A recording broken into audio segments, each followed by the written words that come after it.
understand a way to keep dad happy, have the daughter keep you up to date with texts and things like that. So if that doesn't work, Tim, you're here to help us, I guess, give us some other ways to keep us happy no matter what, because we all kind of feel like we're in a rut at times, don't we? Oh, yeah. It feels like we're going through the same stuff. Get up today, and here's my list over and over again. No, routine is good, but sometimes you need to spice it up, I guess. That's right. Lao Tzu said 2,500 years ago, he said that men and women go through different phases of their life. And he said in the morning phase of our life, for men, we're out trying to earn respect and make more money and attract material wealth, which can be stressful. Yes. You're always trying to figure out how to make another dollar. Yeah. You know, it can be very stressful. More money, sure. Yeah, because no matter how much you make, you just spend more. Well, then you find yourself broke at a higher level. Yeah.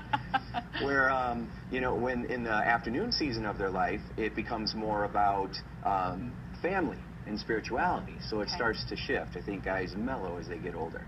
For women, in the morning season of their life, it's really about family and connection and making sure everybody's happy and keeping everybody feeling good, right? Which is also very stressful, because if you're always focused on taking care of everybody else... Yeah, what about you? Right, and that happens in the afternoon season of life.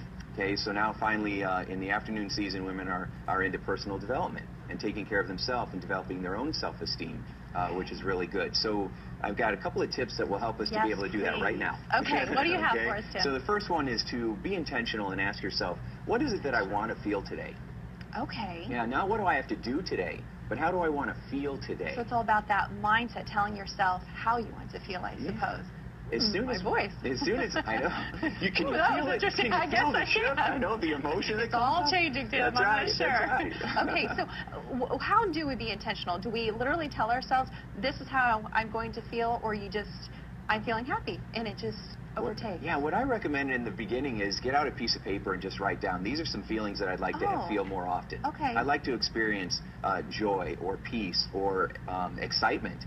Or, you know, I want to get up and when someone says, how you doing? I want to say, I feel spectacular. Yes, right? I always love to hear that, for sure. Yeah. And, you know, I think, too, it's also contagious. It rubs off on other people. When you're like, hey, how you doing? You're always used to, good, how are you? Good. You know, but when you hear spectacular, really? Oh, okay, that's so nice to hear. Exactly. And so then how do you create that feeling? Well, the next thing is you ask yourself, what would I have to believe in order to feel that feeling? What would I have to believe? Because a lot of people say, well, I'd have to believe that my whole life is different, or I'm married to somebody else, or I'm living on an island, I don't have laundry, or whatever it is. And those beliefs are actually what keep us from those feelings.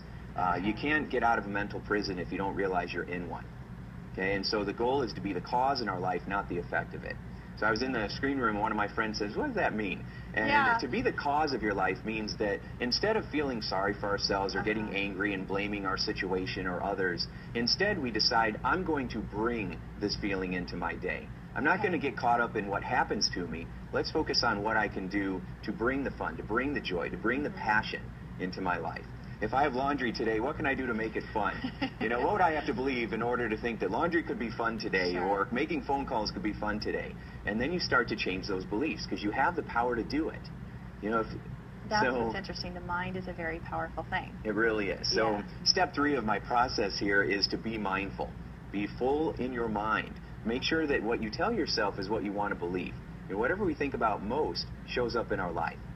And if you really believe that was true, and it is, then you would start to focus exclusively on what it is that you want, what you're moving towards, instead of what we're always trying to move away from. Yeah, all about shifting that mindset. And I understand that you have a link for us, too, to help us understand perhaps this even more and give us some more tips out there. Yes, it's on my blog. So it's on there, IndyHypnosis.com. When do I get to be happy? And there's a little dash between each one. So go to IndyHypnosis.com and then look for the blog. And so it's IndyHypnosis.com/when do I get to be happy. There's a video on there from Wayne Dyer, the late Wayne Dyer, called The Shift. It's awesome. It's free. Check it out. You'll love it. Well, this is going to be a great thing. I'm going to put that on our website, IndyStyle.tv. I'm going to have to look that up a little bit later. Thank you so much. My pleasure. Really appreciate your time. Tracy, it's all about the now. Be happy now. I can tell you.